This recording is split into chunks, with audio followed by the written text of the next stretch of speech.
আলু খাবে, ঝালমুড়ি। দাঁড়া, কি ঝালমুড়ি বিক্রি করছে? তাও আবার রাস্তায়? তাছাড়া উপায় কি? পেটে বোম মারলেও তো অ ক খ বেরোবে না। কিন্তু রণ, আমি তাও নিশ্চিন্ত হতে পারছি না, জানিস? ওই মেয়েকে বিশ্বাস নেই। হয়তো দিনের শেষে ওই ঝালমুড়ি বিক্রি করে 1000 টাকা নিয়ে চলে এলো, তখন? তুই বেকার চিন্তা করছিস দিদি ভাই। আমরা ওর মুড়ির টিন ফেলে দিয়ে ব্যবসা পুরো চৌপাট করে দিয়েছি। এখন 1000 টাকা তো দূরের কথা, 100 টাকা রোজগার করে দেখা। তুই বলছিস? একটু পরেই পার্বতী আসার সময় হয়ে যাবে। আমি যাই আন্টি, ওর জন্য স্পেশাল ওয়েলকামের ব্যবস্থা করেছি। সেটা আবার কি করবি? আজ পার্বতী বিশাল বড় টাইকুন হয়ে ফিরবে না, তাই ওর জন্য স্পেশাল মেডেলের অর্ডার করেছি। মেডেল মানে? ঘুটের মালা। হোয়াট? ঘুটের মালা? ভারী সত্যি সত্যি। এটা তোমার মূলধন। গণি 1 900 900 900 950। এই শোনো, এটা রাখো। তোমার যে খরচা হয়েছিল সেই টাকাটা, ঠিক আছে? এবার লাভের অংশটা গণি আমি। 900 900 900 1000।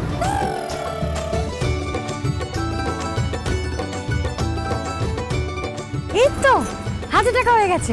এবার এই টাকাটা মায়ের হাতে তুলে দিলেই হয়ে যাবে। আরে আরে দাঁড়াও দাঁড়াও, এখনো আছে, দাঁড়াও গণি। 1100 1100 1160।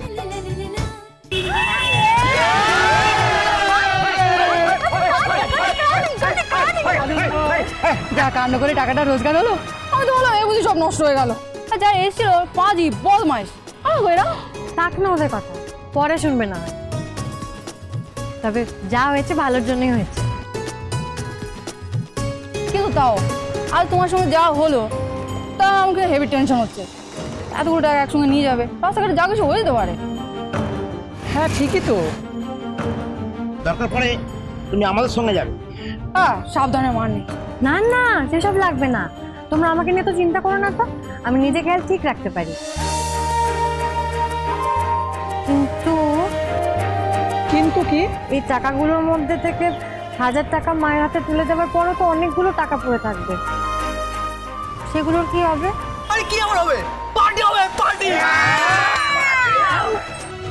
সবাই মিলে একসাথে খাবো। হ্যাঁ খাবো, কিন্তু কি খাবে বলো? চপ মুড়ি। এই পাশের একটা দোকান আছে, মানে হেভি চপ বাজে বাড়ি।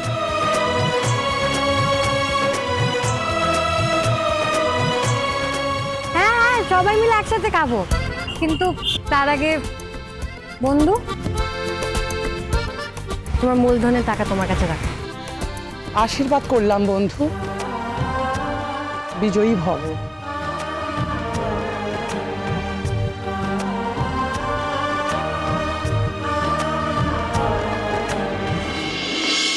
আরেকটু জল দাও তো কুসুম।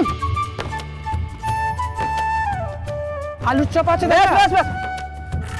আছে আছে।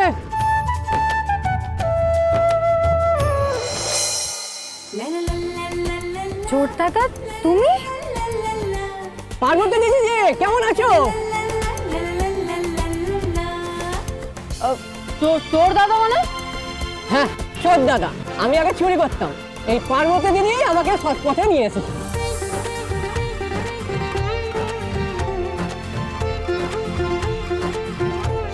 তুমি আর কোনোদিন চুরি করবে না, কেমন? ঠিক আছে চোর দাদা। আজকে আপনি আমাকে বাঁচালেন দিদি, আমি আপনার এই উপকার কোনোদিনও ভুলবো না। সত্যি গো পার্বতী দিদি, খেটে খাওয়া সত্যি আলাদা।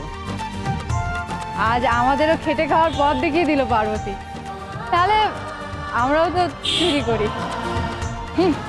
চুরি করি না বলো, করতাম। ও হই আর কি, ধান্দাটা বদলাতে হবে এবারে। এটা দারুণ খবর। এই জন্যই আমি তোমাদের আজকে সবাইকে ফ্রিতে খাওয়াবো। একটা টাকাও দেবো না। না না তা হবে না, আজ আমি প্রথমবার রোজগার করেছি, সেই পয়সাতেই খাবো। তাড়াতাড়ি চপমুড়ি গরম গরম দাও তো। হ্যাঁ দিচ্ছি দিচ্ছি। খুব খিদে পেয়েছে, চলো খাই। কুসুম সময় ঠায় মুড়ি ভর তো মা।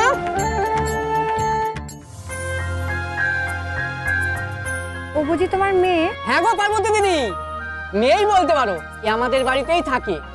বড্ড ভালো মেয়ে, চোখে দেখতে পায় না কিন্তু খুব কাজের। আর আমি সবকিছু একা সামলে উঠতে পারি না তো, তাই ওকেও আমার সঙ্গে কাজে নিয়ে আসি।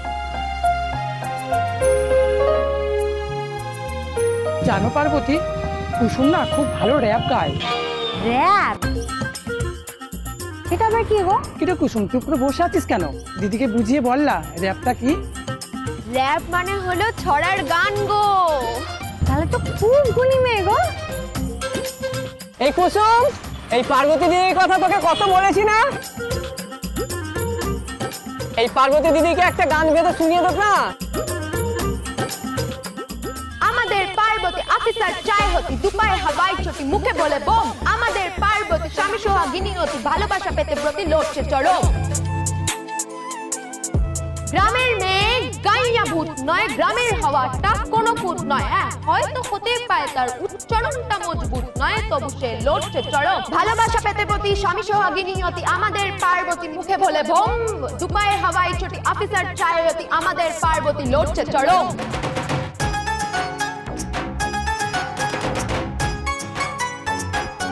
দারুণ দারুণ দারুণ হয়েছে। মনটা ভরে গেল। হ্যাঁ ভাই।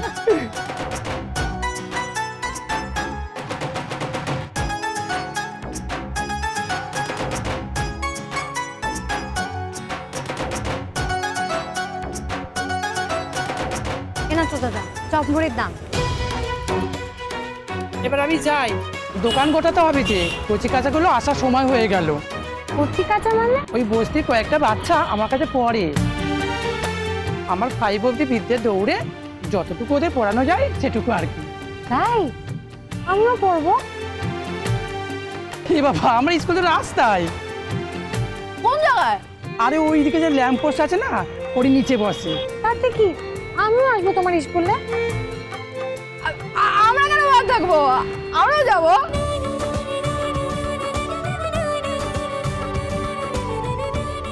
অনেকটা দেরি হয়ে গেল। হ্যাঁ এবার যাও, তোমাকে তো আবার তোমার শাশুমার হাতে টাকা দিতে হবে। হয় আগামীকাল তুই আমার হাতে রোজগার করে 1000 টাকা এনে দিবি, না হয় সসম্মানে ঘুটের মালা গলায় পরে এ বাড়ি থেকে বিদায় হয়ে যাবে। জানো, মায়ের সামনে দাঁড়াতে আমার খুব খারাপ লাগে। মা আমি জিতলে একদম খুশি হয় না, যেন সহ্যই করতে পারে না। অথচ মায়ের মুখে যদি হাসি ফুটে থাকতো, আমি সত্যি সত্যি কত খুশি হতাম।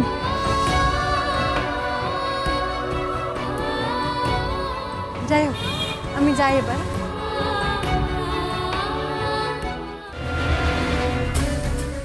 ম্যাডাম পার্বতী ফ্রেমিং করবে, আর ঠিক তখনই এই মালাটা ওকে পরিয়ে ওয়েলকাম করবে, ঠিক এইরকম ভাবে।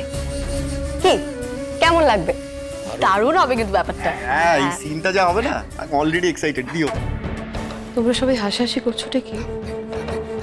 আমার কিন্তু হাসি পাচ্ছে না, উল্টে মনে হচ্ছে পার্বতী এখনো ফিরছে না কেন। মা, ও মা, এসে গেছে, যাও যাও। ও হ্যাঁ, আর একটা কথা, আমি যখন পার্বতীকে এই মালাটা পরব, তোমরা কিন্তু একটু ক্লাপ করে দিও। আফটার অল আমাদেরও তো ওকে একটু চেয়ার করা দরকার, তাই না? একদম করবো, যাও যাও।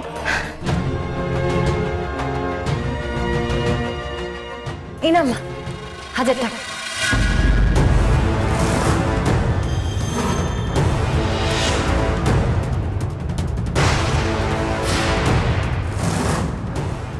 এই গাইয়াটা 1000 টাকা ইনকামও করে ফেললো।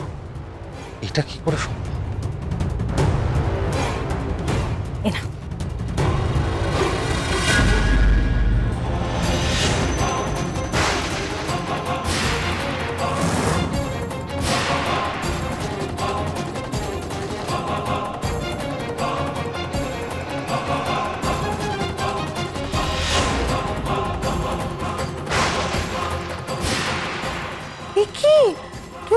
ফুটে মালা পরালে কেন?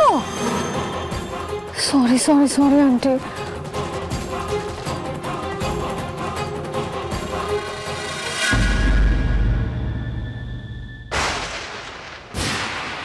পার্বতী,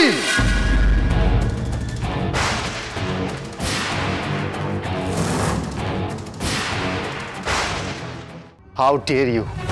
মার সাথে এটা করার সাহস কি করে পেলে তুমি?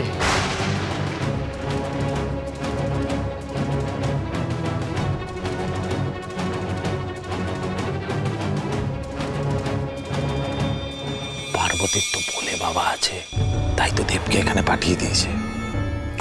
যা বলেছো, এবারই তো আসল মজাটা আসবে। আগেও তোমার অনেক উল্টোপাল্টা কাজের জন্য আমি ফলস পজিশনে পড়েছি। প্রত্যেকবার তোমাকে আমি মাফ করে দিয়েছি একটা কথা ভেবে, যে তুমি ইনোসেন্ট, সহজ সরল। কিন্তু আজ তুমি মার সাথে যেটা করলে সেটা... না না, আপনি ভুল বুঝছেন শহরে বাবু, এটা আমি করিনি। রিক্তা দিদি মায়ের গলে ওটা পরিয়ে দিয়েছিল।